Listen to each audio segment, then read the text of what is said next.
Bonjour, c'est Ben de Comme elle vient, et on se retrouve pour le deuxième numéro de la folle histoire du sport.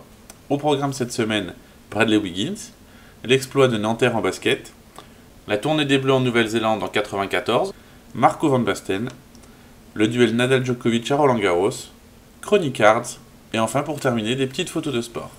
On démarre donc aujourd'hui avec l'info de la semaine, qui est selon moi le forfait de Bradley Wiggins pour le prochain Tour de France. Vainqueur l'an passé, il est dommage de ne pas avoir l'anglais au départ du Tour de France cette année, qui fête sa 100e édition.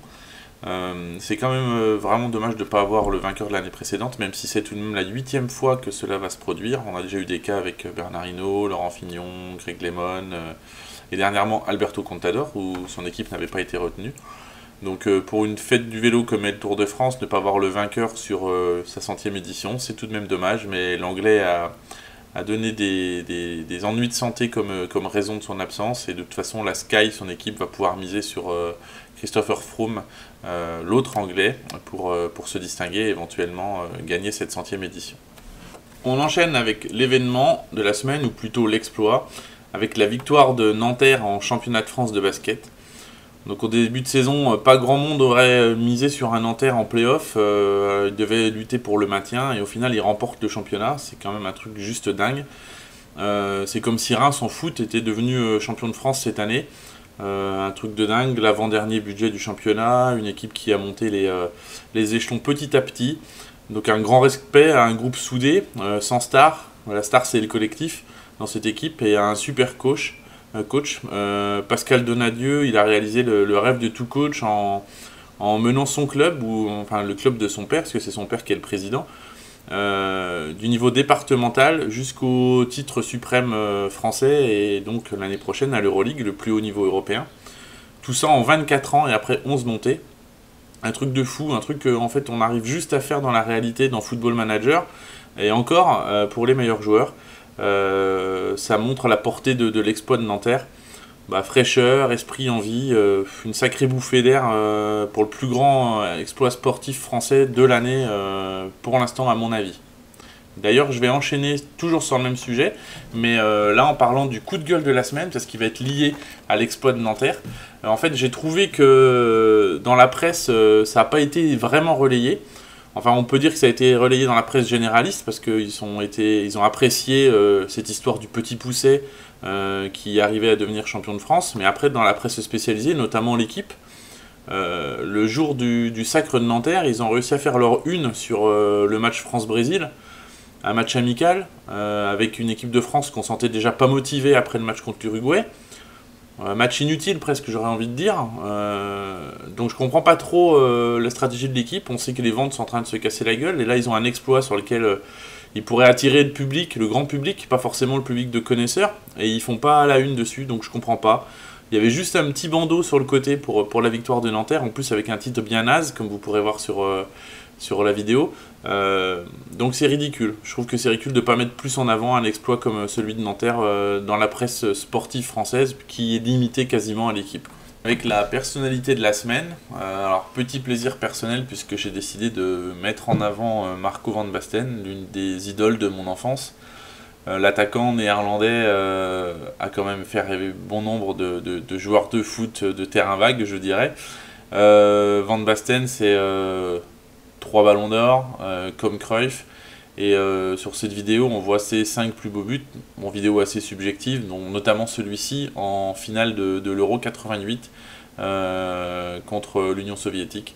Van Basten, c'est quand même le plus grand attaquant fin des années 80, début des années 90. Un joueur qui aura fait rêver beaucoup de monde, et on fête énormément en ce moment sur les blogs, sur même les chaînes sportives, les 15 ans de la victoire de la France à la Coupe du Monde 98, très très bien.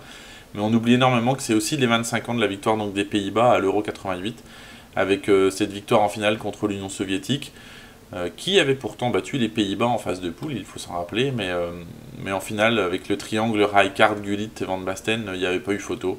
Voilà, un petit plaisir cette semaine, une vidéo de Marco van Basten qui fait du bien à regarder. Et on enchaîne avec le frisson de la semaine. J'ai décidé de mettre en avant le match entre Novak Djokovic et Rafael Nadal à Roland-Garros, et notamment ce point absolument incroyable qui fait te lever les poils dans le dos quand tu as pratiqué le tennis. Pourquoi ce point-là et pas parler plus de Roland-Garros? Parce que finalement j'ai été assez déçu de Roland-Garros. On n'a pas eu de match réellement à suspense, en dehors de ce match incroyable entre Djokovic et Nadal.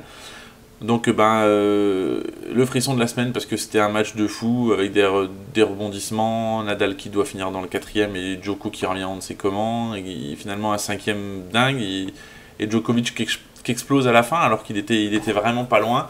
Bref, tous les ingrédients qui font aimer le tennis, du suspense, de deux grands joueurs, des coups incroyables. Ce qui a manqué dans l'ensemble du tournoi, par contre, en dehors de ce match-là, bien évidemment, qui a été le sommet de la quinzaine à Roland-Garros cette année. Petit moment souvenir maintenant avec la culture sport, et actuellement l'équipe de France se trouve en Nouvelle-Zélande pour une tournée qui a commencé par une défaite, mais honorable, vu que les Français se sont bien débrouillés.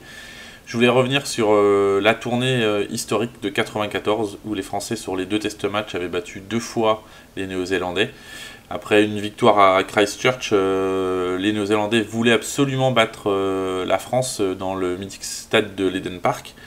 Au final, les Français s'imposèrent 23-20 avec un essai de dingue, l'essai du bout du monde qui est appelé, que je vais diffuser juste derrière, à la dernière minute, qui permettait aux Français de renverser le score et de s'imposer. Un match incroyable sur lequel on trouvait Benazi, Sella, Sadourny, Saint-André, l'actuel entraîneur de l'équipe de France, Laurent Cabane, l'idole de ma jeunesse, Olivier Roumat, Émile Ntamak, une sacrée génération qui avait cette année battu les Springboks en Afrique du Sud, les champions du monde australiens et les Néo-Zélandais, en gros les 3 gros de l'hémisphère sud de l'époque. Une génération qui, malheureusement, comme toutes les autres générations du rugby français, ne gagnera pas la Coupe du Monde, vu que la France est toujours fannie de ce côté-là. Mais je vous laisse observer et apprécier l'essai du bout du monde des Français en version originale, c'est quelque chose.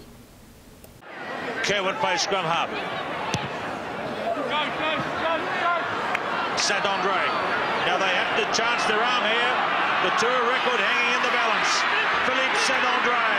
Can he make a pass? Cooksley all over him. There it is again. Gonzalez.